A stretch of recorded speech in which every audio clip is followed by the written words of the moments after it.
Bonjour, bonjour, c'est Kay Staro, j'espère que vous allez bien. Bienvenue à vous dans cette guidance sentimentale intemporelle. Alors, aujourd'hui, j'avais envie de vous poser une question un petit peu bizarre mais drôle. Quel est le meilleur ou le pire cadeau que vous ayez déjà reçu? Alors, ça peut être anniversaire, fête des mères, fête des pères, Noël, Saint-Valentin, anniversaire de mariage, pourquoi pas. Voilà. Pour ma part, je pense que le pire ou le plus incongru, c'était un ex à la Saint-Valentin qui m'a offert une boîte de chocolat. Bon, jusque-là, tout va bien. Enfin, je veux dire, c'est un peu cliché, mais ça fera. Sauf qu'il avait déjà tapé dedans. Voilà. Donc, c'était assez sympa. Donc, dites-moi, vous, ça peut être le plus drôle aussi, hein, pourquoi pas, le cadeau qui vous aura marqué. Sur ce, au niveau de la guidance, on va aller voir aujourd'hui quels sont les sentiments actuels de cette personne pour vous. Pour vous aider à choisir, j'ai pris 3 pendules. Alors, je ne sais pas si on va bien voir à la caméra, mais le premier, il est violet. Ok, c'est de l'améthyste. Voilà, il a un petit rond et de l'améthyste. Le deuxième, il est traditionnel. Voilà, il est tout simple, il est un peu plus lourd. Et le troisième, c'est de l'œil de tigre, donc c'est plutôt marron. Voilà. Donc, vous prenez celui qui vous appelle le plus, hein, comme d'habitude. S'il y en a plusieurs, bah, vous pouvez aller les voir. Ça pourra peut-être concerner différentes relations. Ou alors, il faudra peut-être faire un petit mix pour arriver au plus proche de votre situation. Et puis voilà. Je vous laisse choisir et je vous dis à tout de suite pour votre guidance. Aujourd'hui, cette vidéo est en partenariat avec Présage, la première application de voyance française créée en 2016. Donc Présage, c'est une petite équipe d'une dizaine de voyants qui sont triés sur le volet et qui vont répondre à toutes vos questions. Les réponses sont toujours de vive voix et sous 24 heures. Et puis en plus, vous gardez l'historique de vos échanges. Vous pouvez aussi demander des consultations au téléphone ou en visio avec le voyant de votre choix. Et ce dernier vous rappellera dans l'heure. Voilà. Enfin, sachez qu'en cliquant sur le lien et en téléchargeant l'application, vous soutenez directement la chaîne et mon travail.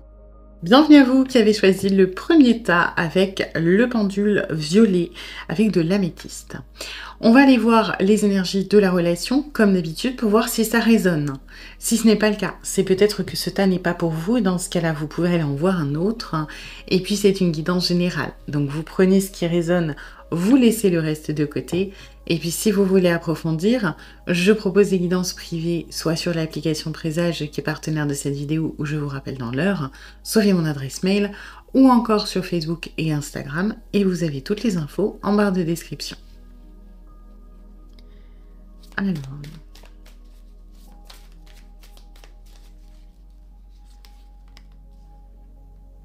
Ok...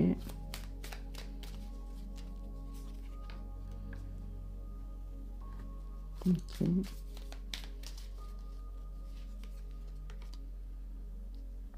Ok.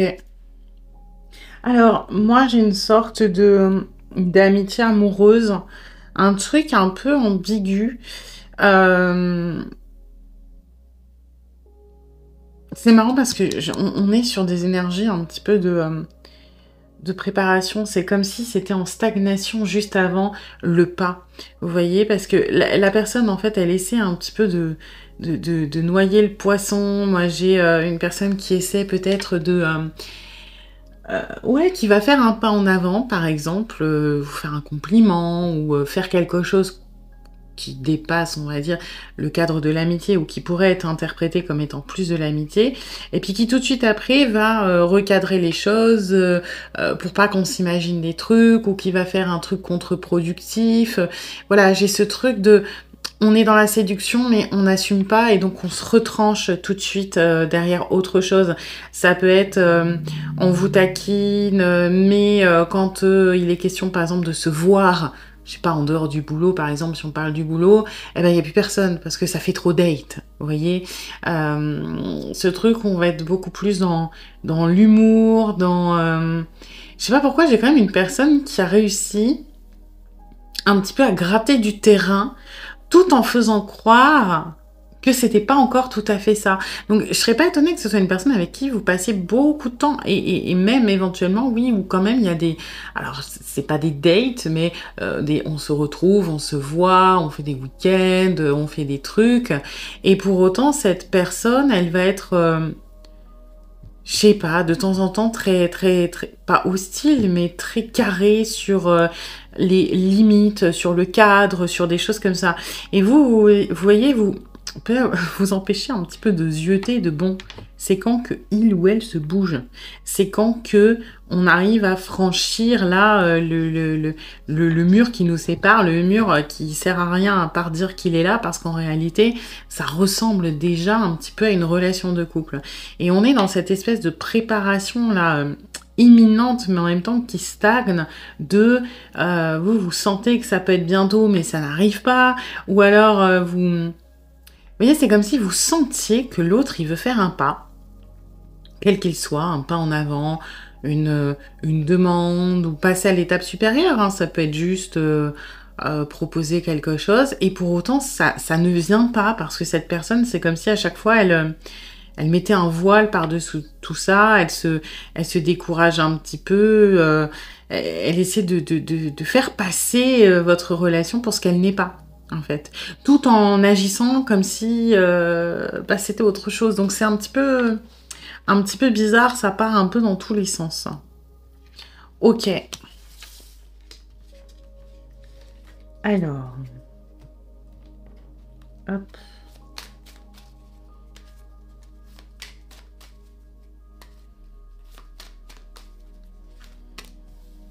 Ouais, bah oui, ça m'étonne pas. On n'a pas envie d'aller potentiellement à la confrontation. On a peur de trouver de l'opposition. On a un petit peu peur de se battre. Et on va être un petit peu dans la faiblesse, quelque part, dans le refus de combattre, le refus de se lancer. Donc oui, voilà, c'est pas de l'abandon, mais presque un peu, hein. C'est-à-dire que voilà, on baisse un peu les bras, on est un petit peu résigné, et puis on se dit que peut-être sur un malentendu, on peut rester dans cet entre-deux qui nous convient. C'est vraiment, je sens le manque de courage quelque part dans cette énergie, ouais, la faiblesse, c'est pas de la lâcheté, c'est plus de la faiblesse de j'ai pas envie, j'ai peur, et vu que de toute façon ça se passe pas trop mal comme ça, quelque part pourquoi pas maintenir cet état ou continuer, ou on est quand même dans la négociation un petit peu, hein. On n'est pas dans la fuite, on est dans la négociation.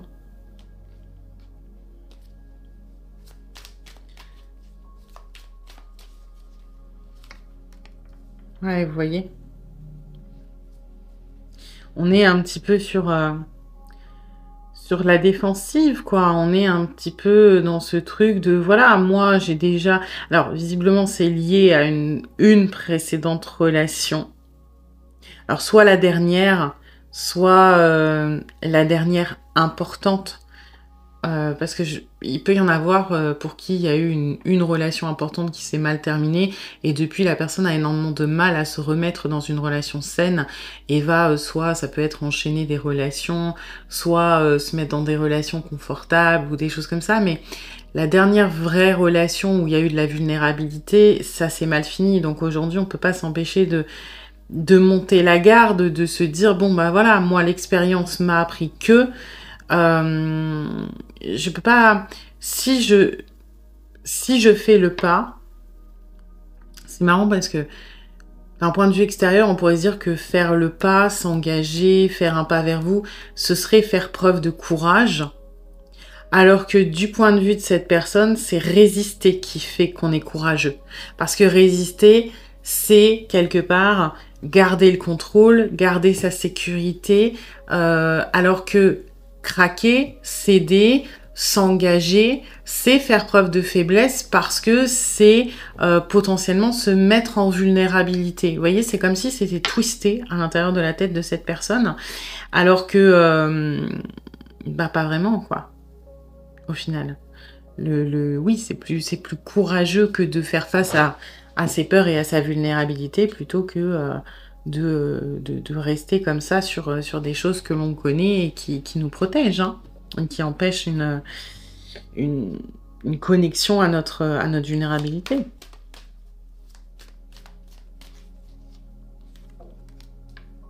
Ouais, du coup, on va être... Pour moi, c'est ce que j'avais au début. Je pense qu'il y a beaucoup de taquinerie entre vous, que ça va être pas mal sur le ton de l'humour et pas mal sur le ton aussi de l'imprévu. Ça peut être une personne qui a ce côté qui doit être particulièrement déstabilisant parce que pas constant. Ça peut être une personne qui va, sur le coup de l'émotion ou dans des contextes, vous faire des propositions, quelles qu'elles soient. Viens, on va en week-end ou oh tiens, ça te dit d'aller voir un film. Et puis, par contre, quand c'est trop planifié, ben, il peut y avoir des désistements, par exemple. Ou alors, si ça vient de vous, il peut y avoir de l'hostilité alors que vous proposez la même chose.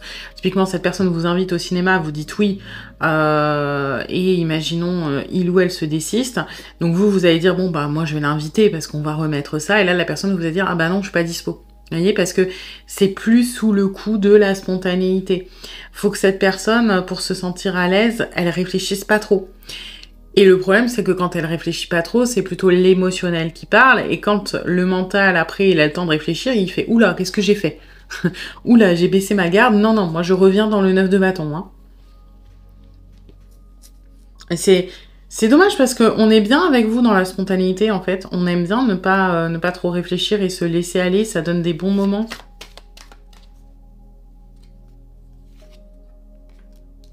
Ouais, bah, on a peur du changement, hein, quoi qu'il arrive. On n'a pas forcément peur d'un râteau dans cette histoire de se déclarer ou d'avancer avec vous. On a peur de la transformation de la relation. On a peur de la transformation de nos repères. On a peur de ce qu'on ne connaît pas encore. On a peur de nos habitudes qui bougent. Parce que là, on est quand même dans une certaine zone de confort. On maîtrise les choses. On sait que c'est nous qui donnons un petit peu le rythme et l'impulsion de la relation.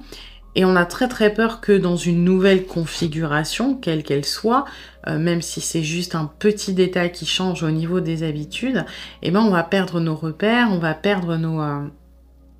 Ça me fait un peu penser aux personnes, les enfants autistes qui peuvent avoir des crises de panique si on change une chose, un objet de place, parce que c'est pas leur repère, c'est pas la chose qui la sécurise.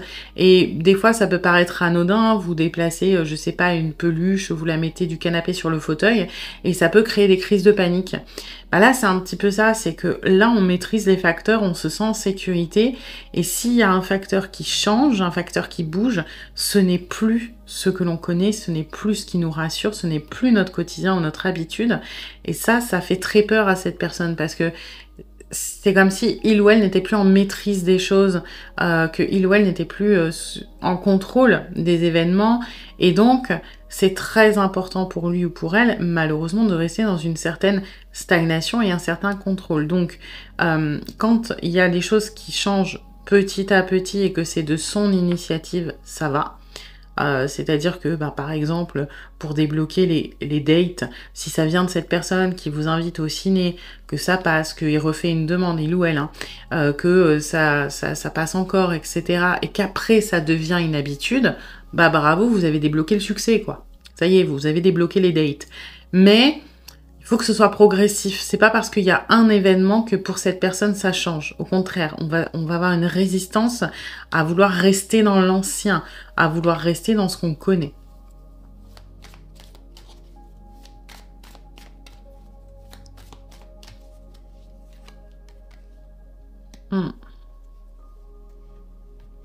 Mais quand même que par rapport à cette expérience passée, on ne veut plus dépendre de quelqu'un. Hein. Que ce soit émotionnellement parlant, que ce soit matériellement parlant, on a perdu. Et aujourd'hui, on préfère ne pas avoir plutôt que posséder et perdre. C'est moche dit comme ça, posséder et perdre pour une relation, mais c'est ce que j'ai dans les énergies, c'est que si on est seul, si on doit ressentir la solitude, etc., bah, on préfère que ce soit parce que c'est nous qui l'avons choisi cette situation, beaucoup plus que parce qu'elle nous est tombée dessus. J'ai quand même une personne aussi qui ne veut pas aller voir à l'intérieur de lui-même ou d'elle-même. C'est-à-dire que oui, on a des réflexes défensifs, oui, on est un petit peu résistant face au changement, mais on n'a pas envie de se pencher dessus de pourquoi. On n'a pas envie de se dire, ok, c'est parce que cette relation m'a fait du mal. Alors, on peut être capable d'en parler parce que ça sert un petit peu d'excuse, enfin, ou du moins de justification par rapport au comportement, mais on n'a pas envie d'aller vraiment démêler le fond du truc, etc. On préfère vraiment maîtriser le présent plutôt que d'aller voir le passé ou du moins le libérer ou d'aller voir le futur aussi. Parce que vraiment, dans le cas de cette personne, le passé, il est douloureux et le futur, il est anxiogène. Donc c'est pour ça qu'on a cette énergie du fou qui est très forte et qui fonctionne bien avec vous, mais malheureusement qui a ses limites parce qu'au bout d'un moment, vous êtes un petit peu en frustration, ce qui est compréhensible. C'est que quelque part, oui, quand on se fait pas de trop de films, qu'on regarde pas trop derrière ou qu'on regarde pas trop devant, on est capable d'être dans l'instant T, mais c'est très compliqué d'en sortir parce que tout de suite, dès qu'on va regarder le futur, on va être en angoisse, on va être en stress, on va être en anticipation, et quand on va aller regarder le passé, on va être dans les blessures et les choses comme ça. Donc, les mouvements sont un petit peu limités quand même.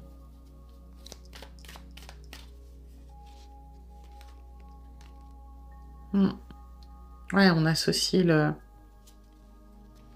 l'amour et le couple à énormément de responsabilités. En fait, ce que j'entends, c'est que c'est un prix qu'on n'est plus prêt à payer. Voilà.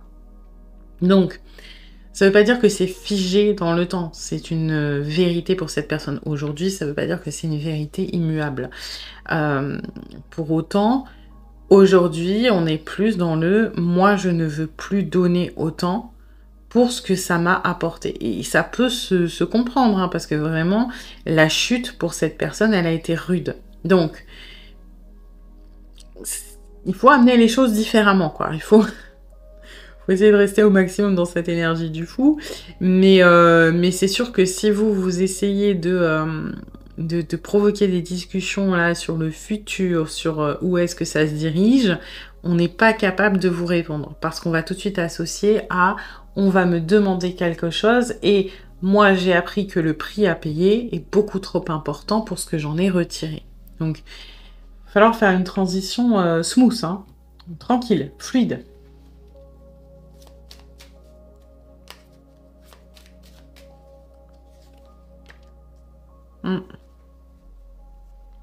Et vous voyez, ce qui est intéressant et ce que je sentais par ici, c'est que pour cette personne, vous avez l'impression que peut-être que il ou elle n'est pas engagé émotionnellement, que il ou elle ne s'intéresse pas, ou que il ou elle a peur et devrait faire des efforts pour s'engager. Et c'est pas complètement faux que ça demande un effort pour cette personne que de se projeter et s'engager. Mais pour autant, ce que vous sous-estimez, c'est que cette personne fait des efforts pour vous résister. Et ça ressort assez fort. C'est-à-dire que cette personne, elle fait preuve de, entre guillemets, de courage, de dépassement de lui ou d'elle, même, de force, ouais, de courage pour ne pas se laisser emporter par ses sentiments. Donc, il y a une vraie maîtrise, un vrai contrôle de ce qu'il ou elle ressent. C'est pas un problème d'attirance. Au contraire, cette personne, elle résiste, elle prouve qu'elle existe là, de toutes ses forces. Par contre, forcément, le mental, il est pas super d'accord, et lui, il est en mode, voilà, il faut mettre des barrières, il faut pas qu'on tombe dedans, il faut pas qu'on se laisse aller, parce qu'on a déjà vu ce que ça pouvait donner. Mais, émotionnellement, l'attirance vers vous, l'attraction, ce sont des choses qui sont intenses. Et qui fait qu'on est du coup dans cet entre-deux un peu chelou, d'amitié ambiguë, de je fais un pas en avant mais je noie le poisson, parce que c'est comme ça qu'on trouve un certain équilibre. Je fait des efforts, je suis courageux ou courageuse pour ne pas aller trop loin dans une zone qui me rend inconfortable ou qui me fait peur, mais d'un autre côté, je suis pas capable de juste envoyer bouler la personne, quoi. Je suis pas capable de juste dire, bah non, je suis pas du tout intéressée, va-t'en. Donc je maintiens cette espèce de d'entre-deux ou de flou. Alors, on va aller voir le message.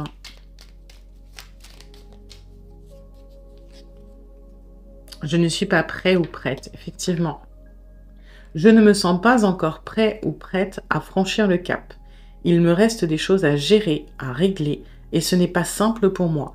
Cela m'entrave, mais j'avance vers toi petit à petit. Et effectivement, pour moi, vous résister, c'est quelque chose de plus en plus compliqué. Donc, soit au bout d'un moment, la personne va finir par se lancer, ça peut prendre plus ou moins de temps selon votre situation. Par contre, ce ne sera pas réglé. Soit cette personne, à un moment, elle va arriver dans une impasse et il peut y avoir une espèce de micro-burn-out ou de truc qui fait que les conflits intérieurs, les peurs, les angoisses, elles sortent d'un coup et que cette personne doit passer par les affronter, donc ça prend un peu plus de temps. Par contre, quand c'est fait, au moins vous êtes tranquille. Personne, quand elle revient, elle est sûre et elle avance. Alors que si cette personne, juste au bout d'un moment, elle se laisse assez à ses sentiments, se laisse aller à ses sentiments, les angoisses, les peurs risquent de ressortir. Donc là, il faudra peut-être l'encourager à aller creuser de ce côté-là.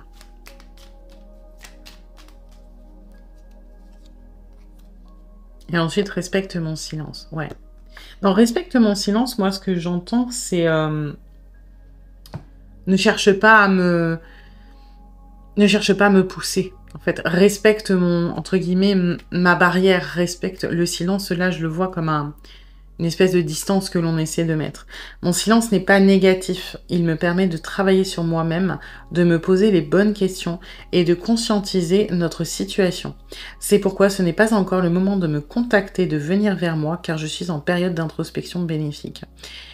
Et c'est assez vrai, parce qu'encore une fois, ce conflit qui se joue, il est de plus en plus fort, et donc on peut de moins en moins l'ignorer. Donc, moi, ce que j'ai là, c'est respecte, entre guillemets, ma distance émotionnelle. Ma distance émotionnelle n'est pas négative parce que c'est ce qui me permet de travailler sur moi et de mettre en lumière toutes ces choses, toutes ces contradictions à l'intérieur de moi. Voilà. Eh bien, écoutez, j'espère que cette guidance vous aura plu, mais vous aura surtout aidé. Si c'est le cas, eh bien, n'hésitez pas à liker, à partager, à commenter, à vous abonner. Et puis moi, eh bien, je vous dis à bientôt pour une nouvelle guidance. Bienvenue à vous qui avez choisi le deuxième tas avec le pendule un peu plus simple. Alors, on va aller voir les énergies de la relation comme d'habitude pour voir si ça résonne. Si ce n'est pas le cas, c'est peut-être que ce tas n'est pas pour vous et dans ce cas-là, vous pouvez aller en voir un autre.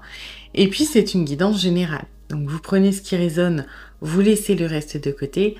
Et puis, si vous voulez approfondir, je propose des guidances privées, soit sur l'application Présage, qui est partenaire de cette vidéo, où je vous rappelle dans l'heure, soit via mon adresse mail, ou encore sur Facebook et Instagram. Et vous avez toutes les infos en bas de description. Alors.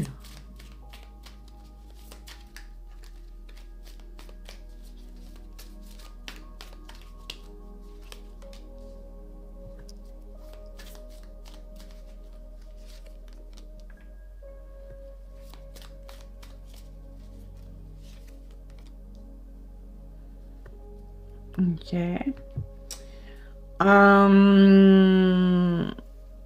C'est un peu... Enfin, un peu bizarre, je me comprends. J'ai l'impression qu'on est dans une relation où... Alors, c'est pas que vous n'êtes pas censés être ensemble parce que c'est pas la bonne formulation, mais c'est une relation qui est soumise au regard des autres. Donc, soit... y en a un de vous deux qui est pas célibataire, par exemple, hein, c'est possible. Soit il y a une grande différence d'âge, soit il y a une grande différence sociale, ça peut être aussi de religion. Vous voyez, y a, dans cette énergie-là, ce que je ressens, c'est que votre relation, d'un point de vue extérieur, n'est pas comprise. Ok et elle n'est pas comprise parce que elle est atypique. Parce que même vous, en fait, vous ne la comprenez pas. On va dire ça comme ça. Dans le sens où je vais prendre un exemple. Imaginons que vous avez 25 ans de différence. Bah, vous, dans votre tête, normalement, c'est pas quelque chose d'habituel. C'est-à-dire que normalement, je sais pas, vous êtes attiré par des personnes de votre âge et là, vous savez pas pourquoi vous avez un crush sur cette personne qui a 25 ans de plus ou de moins, par exemple. Et bah pareil pour cette personne. Vous voyez, c'est que il y a ce truc atypique où la relation est atypique, mais en même temps, cette attirance ne vous ressemble pas. Ça peut être aussi que, je sais pas, par exemple, vous êtes en couple et que vous êtes heureux ou heureuse en couple et vous avez jamais eu une pensée pour quelqu'un d'autre, et là, vous savez pas pourquoi, ça vous tape. Et c'est pas dans vos habitudes. Vous voyez ce que je veux dire? Il y a vraiment ce truc de... ce n'est pas habituel, ce n'est pas commun de base pour tout le monde, mais pas pour vous non plus. Après, la personne à qui vous pensez, bah, du coup, c'est un petit peu pareil, quoi. C'est que quelque part, elle peut pas s'empêcher, vous voyez, de vous regarder un petit peu de loin, de se dire, il y a quelque chose à faire. Moi, dans la personne à qui vous pensez, c'est un peu plus que juste un crush, dans le sens où j'ai l'impression que c'est son intuition qui le ou la guide vers vous. Il y a quelque chose de spirituel là-dedans. C'est pas juste une attirance physique. C'est pas... J'ai l'impression que soit cette personne, en plus, à travers ce crush, elle a quelque chose à apprendre, une leçon à passer. Bah, ça peut être, par exemple, sur la différence d'âge, d'apprendre la leçon de « je m'en fous de ce que pensent les autres ». Ça peut être cette personne, mettons, qui est en couple, par exemple, et qui est amenée à vraiment avoir ce crush sur vous parce que il ou elle est peut-être censé se rendre compte que son couple n'est plus bon pour lui, par exemple, ou pour elle. Mais vous voyez, vous, il y a dans cette situation inconfortable quelque chose à en comprendre sur le reste, sur soi-même, sur la situation, sur des choses comme ça. Et vous... c'est un petit peu différent, vous êtes plus apaisé. Alors, c'est moins conflictuel de votre côté, mais vous, ce qui est compliqué, c'est que vous n'arrivez pas à lâcher le positif que cette relation vous apporte. En fait, ce qui est bizarre, c'est que votre relation, elle est atypique, c'est vrai.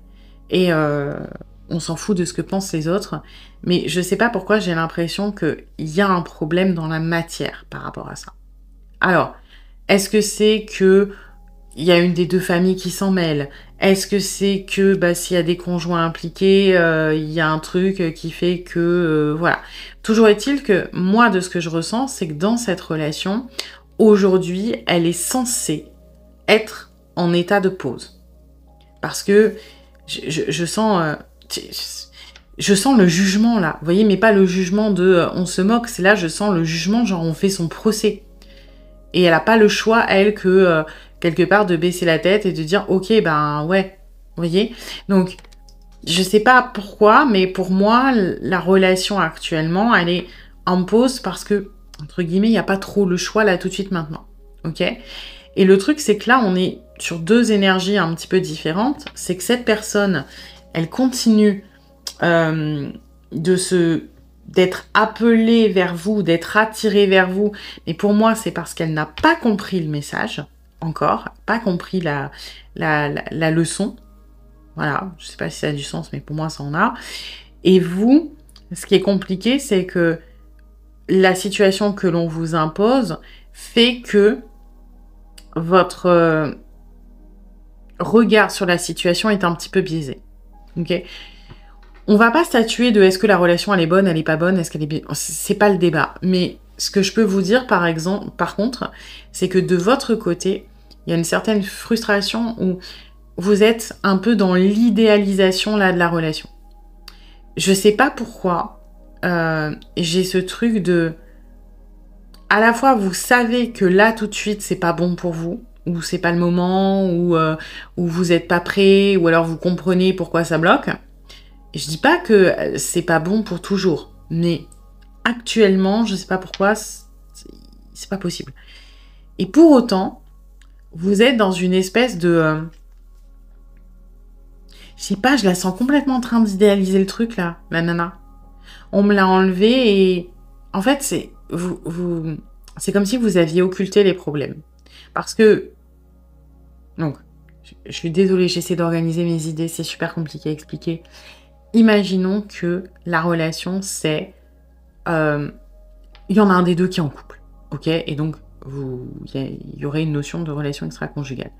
Vous, dans votre tête, quand la relation, elle n'était pas en procès, là, sur la place publique, vous étiez en mode, bah, de toute façon, non, c'est pas possible. Moi, par exemple, j'aime mon conjoint. Alors oui, j'ai un crush, mais je dois résister, etc. Et maintenant, je sais pas, peut-être que votre conjoint, mettons, a découvert que vous aviez un crush, donc vous êtes en mode, ah bah, c'est surtout pas le moment de le contacter, il faut que je l'oublie, etc. Mais du coup, comme il n'y a plus le vrai frein dans la matière, bah c'est comme si vous regrettiez et que vous étiez en mode oui, mais il ou elle me manque, etc. Vous êtes en train d'idéaliser un truc, alors que si vous étiez pas en procès, si vous aviez pas ce truc qui bloque, vous n'iriez pas, parce que les freins dans la matière existent. Mais comme là, bah, les freins dans la matière, ils sont vraiment réels, et ben vous pouvez vous concentrer que sur l'imaginaire. Je sais pas si c'est clair ce que je raconte. Mais en gros, vous êtes en train d'idéaliser et vous avez du mal à laisser partir. Vous êtes dans le regret de, oui, de fantasmer, de c'était bien, c'était comme ça, on aurait pu faire ci, on aurait pu faire ça. Parce qu'en gros, c'est comme si vous étiez dans le deuil, donc vous regrettez des choses, alors qu'en réalité, la situation serait open, vous feriez pas plus. Vous voyez? Voilà, je suis désolée, je sais pas si c'est clair, mais c'était super compliqué à exprimer. Alors, on va voir.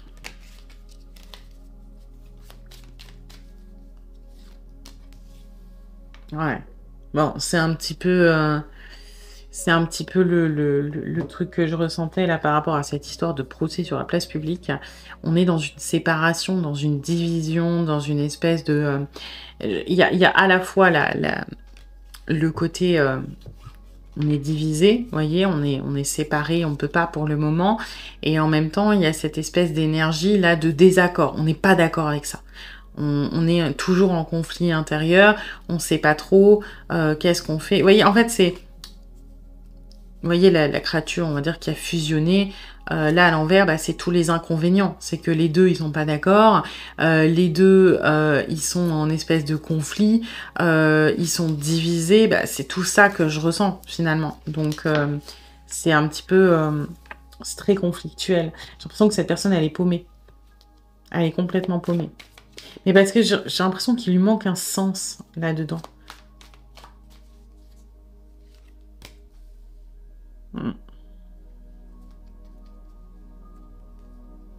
On n'est pas à l'aise avec la réflexion. On n'est pas... c'est une personne qui est dans l'action, dans le mouvement. C'est pas une personne qui va réfléchir des heures sur la situation. C'est soit ça avance, soit ça n'avance pas. Mais on a du mal à l'entre-deux. Donc quand ça n'avance pas, on va avoir cette envie que ça avance. Mais quand ça avance, bizarrement, on va freiner les cas de fer. Donc là, comme ça n'avance pas, on a envie que ça avance. On a envie de vous contacter. C'est un peu comme vous, hein, bizarrement. C'est un petit peu, vous savez, je sais pas, par exemple, vous savez que vous avez plus de chocolat chez vous, ou qu'il vous reste un carré, et que vous avez commencé à faire une fixette de comme il n'y en a plus, vous savez que il faut l'économiser, et donc vous pensez qu'à ça et vous en avez envie. Voilà, bah là c'est un peu ça. On sait qu'on peut pas actuellement, on sait que c'est un peu la même chose que vous, quoi, que dans la matière c'est pas possible, donc on a envie de recontacter, on idéalise tout ce que l'on a perdu et on oublie bah, que c'était pas si fluide que ça, qu'il y avait vraiment des trucs qui bloquaient. En fait, vous avez toutes les deux complètement occulté ça.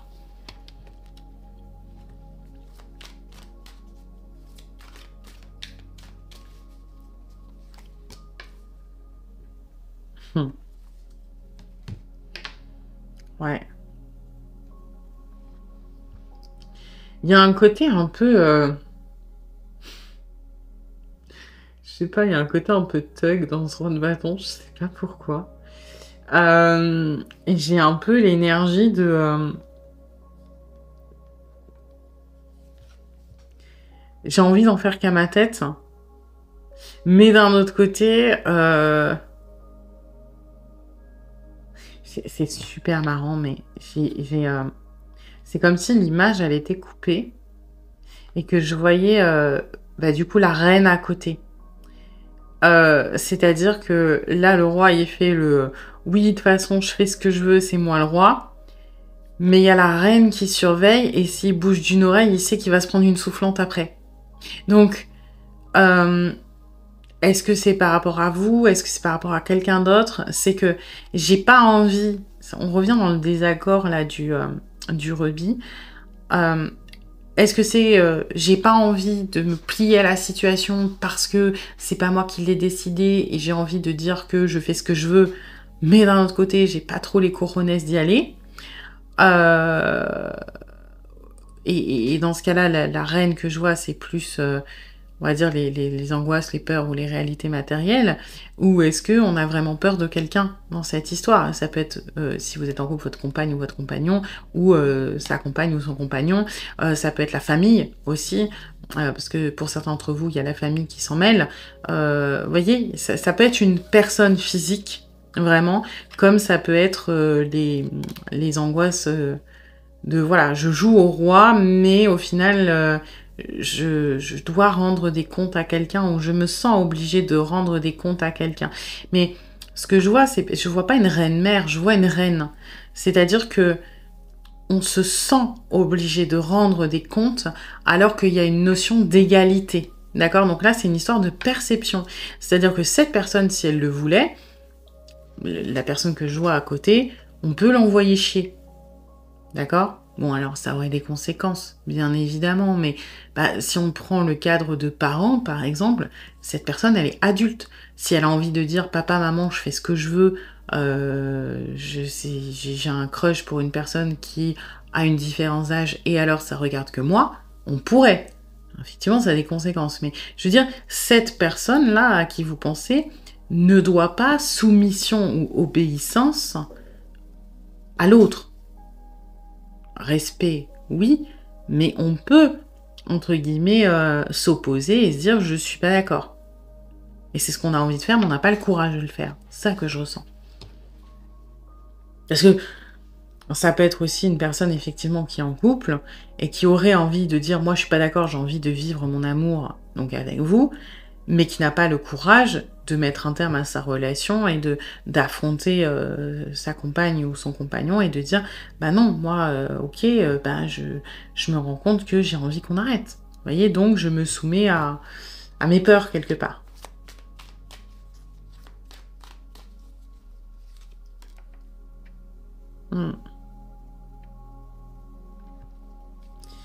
Alors, on n'imagine pas pour autant que vous sortiez de notre vie. C'est-à-dire que, bon après, il y a de toute façon la volonté d'essayer de maintenir un lien, même si c'est la présence qui manque, parce qu'on n'est pas dans la projection.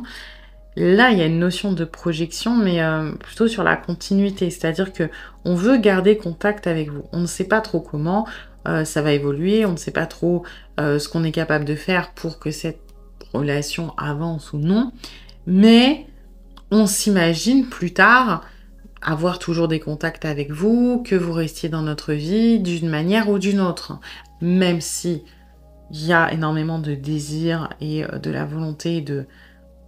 maintenant qu'on sait qu'on peut pas, oui, c'est facile de dire j'aimerais trop faire ci ou faire ça, puisqu'on sait qu'on peut pas. Dans la réalité, si on pouvait, on ne le ferait pas non plus. C'est pour ça que la projection, elle est un peu fantasmée quand même, hein.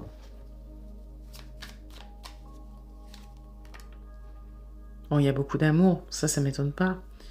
Il y a beaucoup de tendresse. J'ai beaucoup de manque aussi qui ressortent. Et beaucoup d'injustice, hein. On est sur une personne qui, vous voyez, dans ce truc-là, qui est en colère quand même. Mais j'ai l'impression que c'est pas forcément ressenti et conscientisé. Moi, j'ai un enfant qui dit c'est pas juste. Un enfant qui boude, qui peut rien y faire en fait. Vous voyez, c'est pour ça que la colère, elle ressort pas pour moi dans la matière parce que c'est l'enfant qui dit c'est pas juste mais qui peut rien y faire. Puisque il est soumis à l'autorité parentale. Et là, on pense qu'on est soumis à une autorité quelconque, quelle qu'elle soit. On se considère, dans le lien avec le truc qui bloque, comme un enfant par rapport à la situation. C'est-à-dire que on n'a pas le choix que d'obéir, et puis ça nous plaît pas, c'est pareil. Et là, c'est dommage parce que je trouve que on néglige énormément sa souveraineté et l'importance de son propre pouvoir. C'est un peu facile de dire je suis résignée parce que je peux rien y faire parce que mes parents sont pas d'accord. Si on est une personne adulte, on a le droit de dire je vis ma vie comme je l'entends en fait. Je comprends ton inquiétude, mais là ton inquiétude elle est intrusive. Et c'est à moi de décider, c'est à moi de prendre les décisions pour moi. Et si je fais une erreur, c'est moi que ça regarde. Ouais, bon, la tentation, ouais, je pense qu'il y a beaucoup de désir quand même pour vous. Mais la tentation, voilà, c'est que vous êtes une tentation. On a envie, mais on sait que ça arrangerait pas nos affaires. On sait que ce serait pas bien, pour X ou Y raison.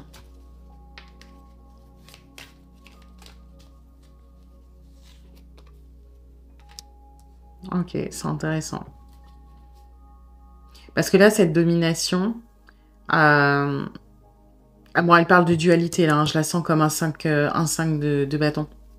Je la sens vraiment en espèce de conflit intérieur, on essaie de lutter pour garder le contrôle, mais je les sens pas en frontal, en fait. Lutter pour garder le contrôle sur la situation.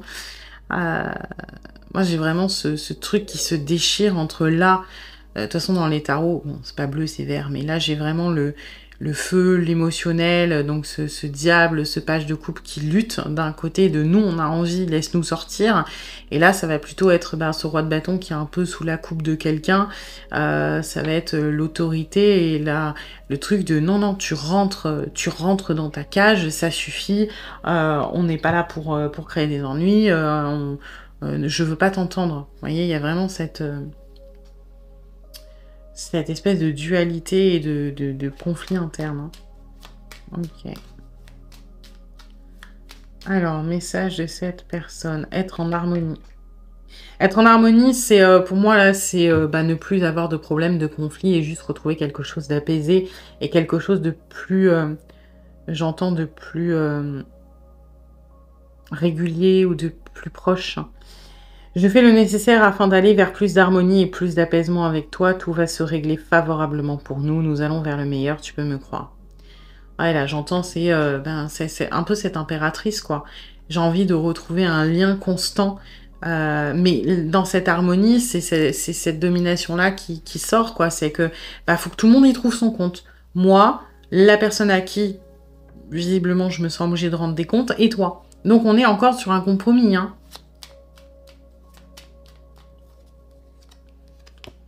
Peur de ne pas être à la hauteur. Et là, je vais vous lire le message, mais pour moi, c'est pas le message. C'est j'ai peur de ne pas être à la hauteur, c'est d'aller jusqu'au bout de ce que je suis censée faire. J'ai peur qu'on n'arrive pas à surmonter là ce qui est en train de se passer. J'ai peur de ne pas être assez bien pour toi, pour nous. Est-ce que je mérite ce bonheur? J'ai peur que cet amour me submerge, me dépasse et de ne pas y arriver. Je dois travailler sur mes peurs. Là, moi, ce que je ressens, c'est plutôt j'ai peur que cet amour me submerge et me fasse prendre des décisions qui me dépassent et que je risque de regretter si je n'y arrive pas. Et donc, effectivement, cette personne doit travailler sur ses peurs. Voilà. Eh bien, écoutez, j'espère que cette guidance vous aura plu, mais vous aura surtout aidé. Si c'est le cas, eh bien, n'hésitez pas à liker, à partager, à commenter, à vous abonner. Et puis moi, eh bien, je vous dis à bientôt pour une nouvelle guidance. Bienvenue à vous qui avez choisi le 3e tas avec le pendule marron en œil de tigre. Alors, on va aller voir les énergies de la relation, comme d'habitude, pour voir si ça résonne. Si ce n'est pas le cas, c'est peut-être que ce tas n'est pas pour vous, et dans ce cas-là, vous pouvez aller en voir un autre. Et puis, c'est une guidance générale. Donc, vous prenez ce qui résonne, vous laissez le reste de côté. Et puis, si vous voulez approfondir, je propose des guidances privées, soit sur l'application Présage, qui est partenaire de cette vidéo, où je vous rappelle dans l'heure, soit via mon adresse mail, ou encore sur Facebook et Instagram. Et vous avez toutes les infos en barre de description. Alors...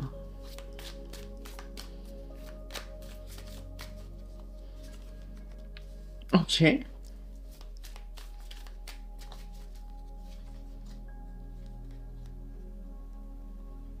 Épée.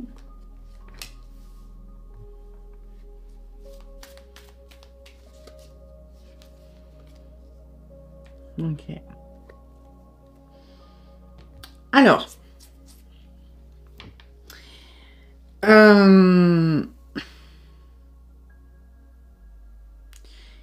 je vous sens pas ensemble.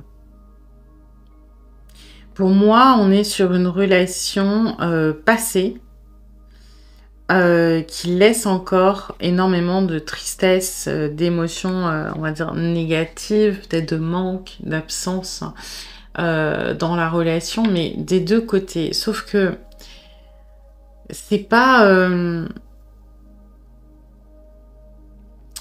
tant l'absence en fait qui est importante ici. C'est que cette personne à qui vous pensez, moi je la sens, je sais pas comment vous expliquer, regardez derrière elle. Elle regarde derrière elle avec énormément de tristesse, de culpabilité, énormément d'émotions comme ça, de je regrette ce temps-là, ça me manque, et elle n'arrive pas à vous sortir de sa tête.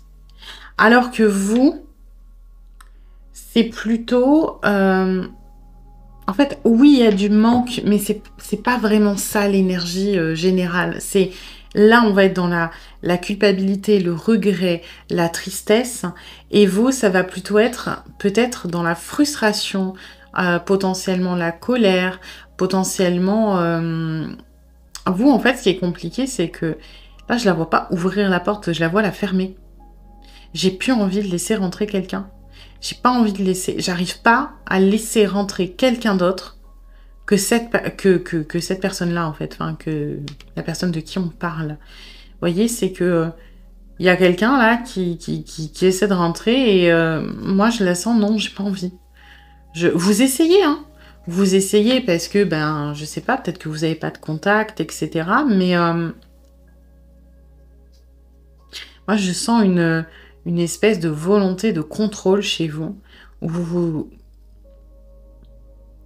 En fait, c'est compliqué. C'est-à-dire que vous êtes divisé entre deux choses. Il y a le cœur et la raison. Le cœur, il verrouille l'entrée aux nouvelles personnes parce que il a l'autre en tête, ok. Mais l'esprit, il veut s'ouvrir à de nouvelles personnes. Parce que, je sais pas, il est résigné, il se dit c'est bon, je vais pas attendre 15 000 ans, c'est comme ça, il faut que je me reprenne, etc. Et à l'inverse, du coup, le cœur, lui, il refuse de laisser rentrer les nouvelles personnes parce que il se dit, peut-être que je me répète là.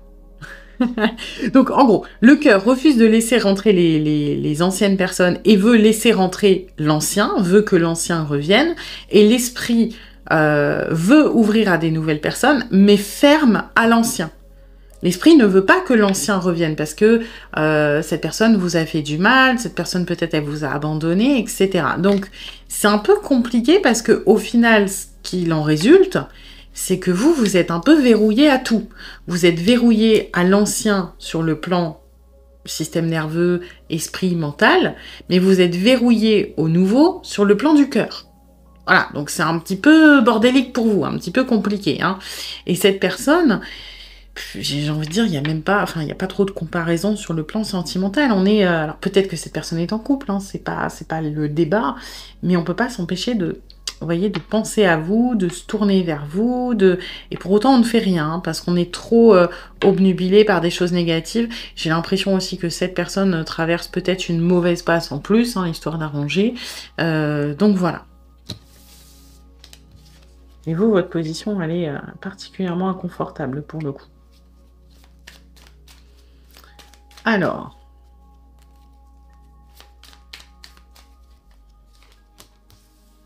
oui, effectivement, on est dans l'espèce de, moi j'entends un boulimie. On essaie de remplir le vide que vous avez laissé. On essaie il y a un mal-être, hein. Il y a un mal-être, ça peut s'exprimer dans la nourriture, hein, bien évidemment, mais pas que. Ça peut être une personne qui se tue au travail, ça peut être une personne qui va... En fait, il y a un côté excessif dans un ou plusieurs aspects de la vie, d'accord, pour combler le manque, pour combler le vide et pour combler aussi un mal-être que vous avez fait ressortir indirectement. Donc, ça peut être aussi des trucs compliqués, hein, genre alcool, substances illicites, ça peut être des choses comme ça, comme ça peut être le travail, ça peut être les relations d'un soir, ça peut être... voilà, on est sur une personne qui est en train un petit peu de se... de s'auto-saboter, de se détruire hein, aussi indirectement parce qu'elle n'arrive pas à gérer beaucoup de choses. Mais encore une fois, j'ai l'impression que oui, il y a un truc lié à vous, mais de manière générale, j'ai l'impression que la personne à qui vous pensez, elle traverse une mauvaise passe. Elle traverse une mauvaise passe qui réactive les sentiments entre guillemets négatifs de tristesse, de regret, de machin qui vous sont associés. Peut-être parce que vous étiez un repère à l'époque, peut-être parce que vous étiez un pilier, peut-être parce que vous étiez un soutien, un confident ou une confidente.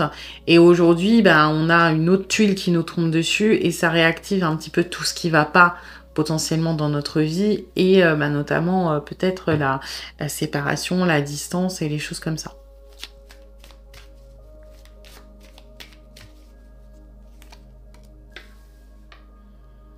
Ouais. Alors pour autant, on a pris la bonne décision. Hein. Il y a une espèce de côté un peu têtu de j'irai au bout de ce que j'ai décidé, j'irai au bout de ma démarche. J'ai un côté un peu obtus là quand même, là-dessus. J'ai une croyance très très forte d'avoir pris la bonne décision. Et donc, ce que l'on fait, c'est au nom d'une conviction. Vous voyez, un petit peu comme bah, malheureusement les guerres de religion, on le fait parce que les croisades, hein, on peut parler des croisades, voilà, on va tuer des gens, pourquoi bah, parce qu'ils n'ont pas la bonne croyance et que nous, on pense faire le bien, qu'il faut les convertir. Bah là, c'est un petit peu ça, c'est que la croyance de base, ça va être, par exemple, c'était pas pour moi, je méritais pas, ou c'était trop dur, ou c'est mieux pour lui ou pour elle. Et cette croyance, quelque part, elle est très importante aujourd'hui parce que on est déjà dans de l'autodestruction, plutôt, plus que de l'autosabotage, c'est de l'autodestruction. On est dans l'excès, on essaie de se remplir, on a des choses qui s'écroulent autour de nous. Donc, cette conviction-là, c'est important qu'elle reste encore debout. Parce que sinon, plus rien n'a de sens. Quelque part, ça fait trop de chocs d'un coup. Vous voyez, hein, c'est voilà, le lot des mauvaises nouvelles, une à la fois, c'est mieux. D'accord, hein, là, c'est un petit peu ça.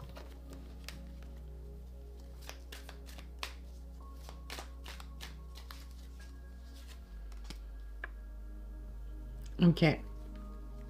Alors, sachez que on essaye ou on a des informations sur vous. Ok. Ça peut être de la recherche, ça peut être via les réseaux, ça peut être via des amis communs, ça peut être, je sais pas, si on n'habite pas très loin, on peut passer devant chez vous de temps en temps. Pourquoi? Parce que on a besoin à la fois de votre présence dans ce moment difficile, même si c'est de loin. En fait, avoir des infos sur vous, c'est comme reconnecter un petit peu le lien qui nous fait du bien. Mais d'un autre côté, c'est aussi un argumentaire par rapport à cette croyance et à cette décision. C'est-à-dire, ça peut être... on passe devant chez vous parce que c'est sur notre route, on fait un petit détour parce que voilà, on pense à vous et que, mettons, ça nous fait du bien. Et en même temps, si on voit une voiture devant chez vous, on va vous inventer une vie de peut-être que vous êtes en couple et que c'est mieux comme ça, du coup, on a bien fait, et puis bah, ça nous regarde pas, tant mieux. Vous voyez, il y a ce truc un petit peu de... ça sert d'auto-conviction. Ça sert... ça a vraiment double volonté, hein. À la fois être lié à vous d'une manière et à la fois se protéger en sabotant une nouvelle fois quelque part le potentiel de la relation parce que on n'est pas prêt là à l'affronter. Hein.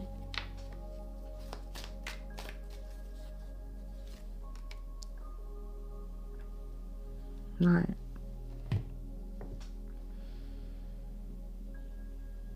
C'est quand même une volonté de...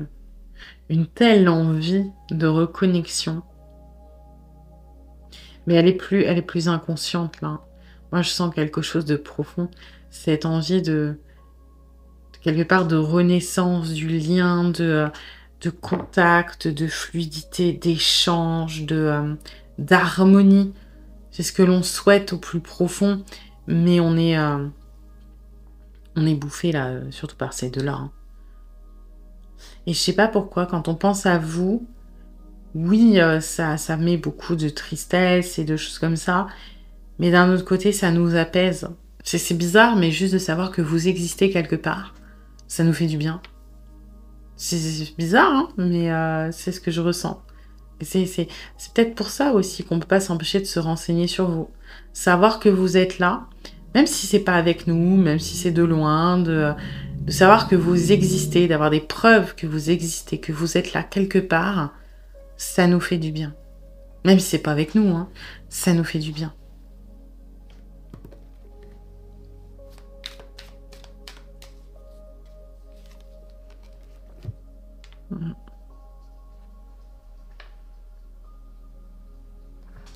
Je la sens très...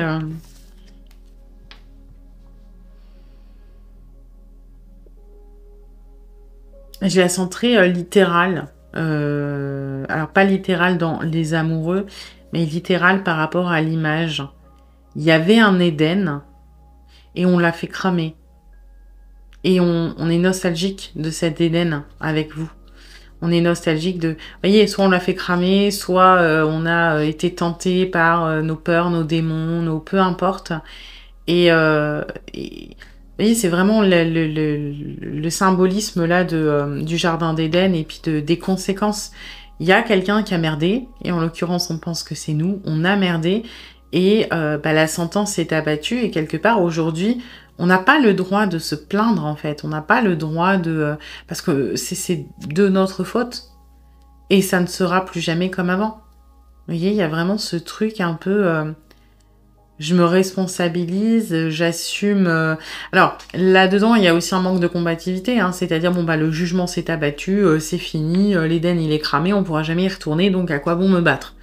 Mais encore une fois, hein, là, on est en train d'être dans une passe compliquée, donc on peut pas être sur tous les fronts, ok? Mais on regrette vraiment. On regrette vraiment l'époque. On regrette ce temps de grâce, ce temps d'innocence aussi. Mais j'ai aussi la peur du nouveau jugement. C'est comme si on voyait ce jugement en deux temps. Il y a eu le jugement dans la matière. Donc par exemple, nous, on a mis un terme, nous, on est parti. Donc forcément, ce qui s'ensuit, c'est une distance ou la perte de l'autre, mais c'est nous qui la contrôlons. Et là, c'est comme si je sentais qu'on avait peur du contre-coup du jugement que l'on ne maîtrise pas, c'est-à-dire la conséquence de votre action, de votre... de ce que vous allez instaurer comme conséquence. C'est-à-dire que nous, quand on est parti, mettons, il y a eu la conséquence directe dans la matière, mais on le savait. Je veux dire, on en avait conscience quand on est parti que ça voudrait dire, par exemple, ne plus vous parler. Ou si la décision c'était de se mettre en couple avec quelqu'un d'autre, on savait que la relation, du coup, c'était renoncer à vous ou renoncer à votre amour. Ça, oui. Mais par contre, aujourd'hui, on a peur du double effet qui se coule, c'est-à-dire que si on revient, si on se repent, si, peu importe, on essaie de renouer là ce que l'on a envie au plus profond, quelle va être votre réaction? Quel va être votre jugement? Est-ce que vous allez nous le faire payer? Est-ce que vous ne serez pas intéressé? Est-ce que vous allez nous remettre une couche par-dessus? Et il n'y a aucune haine par rapport à ça. On sait que ce serait légitime de votre part.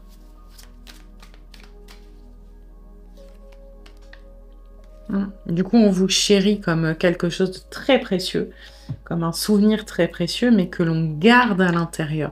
Le 4 de denier, dans ce qui va être le sentimental, c'est je garde précieusement, mais je ne donne pas. Donc, on est vraiment sur un souvenir que l'on chérit, un lien que l'on chérit, savoir que votre présence, elle est là quelque part, c'est quelque chose d'important pour nous, mais on n'est pas dans la volonté enfin, on a envie au plus profond de renouer, mais on n'est pas prêt. On n'est pas prêt du tout, on garde le truc précieusement, mais on n'est pas dans le « je suis prêt à donner, je suis prêt à me mettre en vulnérabilité, et surtout, je suis prêt à perdre ». Ça non, pas du tout.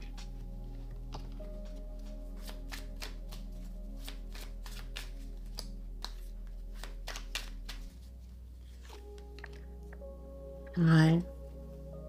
Ouais, de toute façon, on est un petit peu... on est complètement confus par rapport à la situation, hein. Le chaos à l'envers, c'est vraiment le côté négatif du chaos, quoi. Tout ce qui va être un peu la folie, le désordre, la confusion, ça part dans tous les sens, on sait pas où on en est, c'est un peu ça. Donc, comment on structure avec cette croyance qui est très forte, avec ce truc de c'est comme ça doit pas être autrement, je suis pas prêt ou pas prête, mais l'émotionnel, il est tellement fort en dessous que ça va s'exprimer par du mal-être et par des compensations dans la matière. Donc ouais, la personne, elle vous aime beaucoup, mais c'est très compliqué, hein. Alors, le message. Ouais, bon, il y en a 3. C'est pas ce que je voulais, mais pourquoi pas. Alors, on a construire avec toi. Donc là, ça va plutôt être la tempérance qui s'exprime.